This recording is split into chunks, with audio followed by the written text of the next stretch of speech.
नमस्कार। आज हम पूर्व अमेरिकी राष्ट्रपति ट्रंप की कुछ हालिया और कह सकते हैं काफ़ी सीधी टिप्पणियों पर बात कर रहे हैं।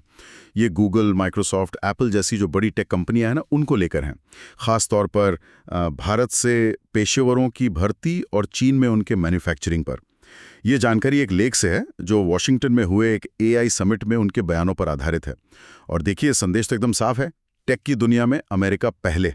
उन्होंने कहा, हमें अमेरिकी टेक कंपनियों की ज़रूरत है जो पूरी तरह अमेरिका के लिए हों। हम चाहते हैं कि आप अमेरिका को पहले रखें, आपको ये करना होगा, हम बस इतना ही मांगते हैं। मतलब बहुत ही स्पष्ट आह्वान है। बिल्कुल। और इन बातों को मुझे लगता है अमेरिका की जो आर्टिफिशियल इंटेलिजेंस यानी एआई को आगे बढ़ाने की एक बड़ी कोशिश है ना, उसके संदर्भ में देखना जरूरी है। ये सिर्फ बयान नहीं है, बल्कि ये ऐसे वक्त पर आए हैं जब राष्ट्रीय स्तर पर एआई पर फोकस बढ़ाने के लिए ठोस कदम उठाए जा रहे हैं। हाँ, और उन्होंने अपनी नाराजगी भी छुपाई नहीं।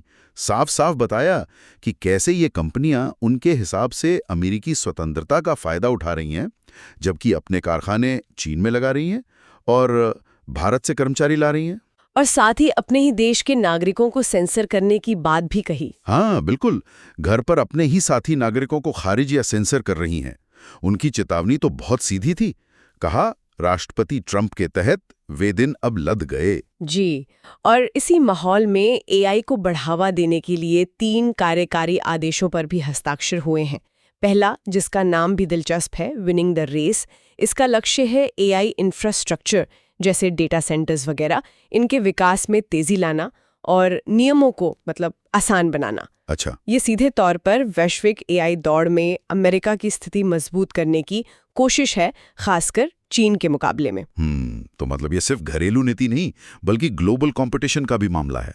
और दूसरा आदेश क्या था? दूसरा आदेश इस बात पर केंद्रित है कि जो फेडरल फंडिंग से एआई सिस्टम बनेंगे वो वैचारिक रूप से तटस्थ हों। ट्रंप का बयान था, हम वोक से छुटकारा पा रहे हैं। अच्छा। प्रशासन का तर्क ये है कि जो पिछली नीतियां थीं विविधता और समावेश पर ज्यादा जोर देने वाली, वो इनोवेशन में बाधा डाल रही थीं। तो ये दिखाता है कि कैसे टेक डेवलपमेंट को सामाजिक और राजनीतिक विचारों से जोड़ा जा रहा है। हाँ, ये तो काफी विवादास्पद लग सकता है। और तीसरा आदेश? वो किस बारे में है? तीसरा आदेश अमेरिका में बने एआई प्रोडक्ट्स के निर्यात को बढ़ावा देने पर है और साथ ही विदेशी टेक्नोलॉजी प्लेटफॉर्म्स और सप्लाई चेन्स पर निर्भरता कम करने पर जोर देता है। अच्छा। ये तो सीधे सीधे अमेरिका फर्स्ट नीति को एआई सेक्टर में लागू करने जैसा है। प्रोडक्शन और इनोवेशन वापस अमेरिका लाओ। और फिर ट्रंप ने वो एआई दौड़ जीतने की घोषणा भी की। उसकी तुलना तो उन्होंने सीधे स्पेस रेस से कर डाली। कहा, अमेरिका वो देश है जिसने एआई दौड़ शुरू की और अमेरिका इसे जीतने जा रहा है।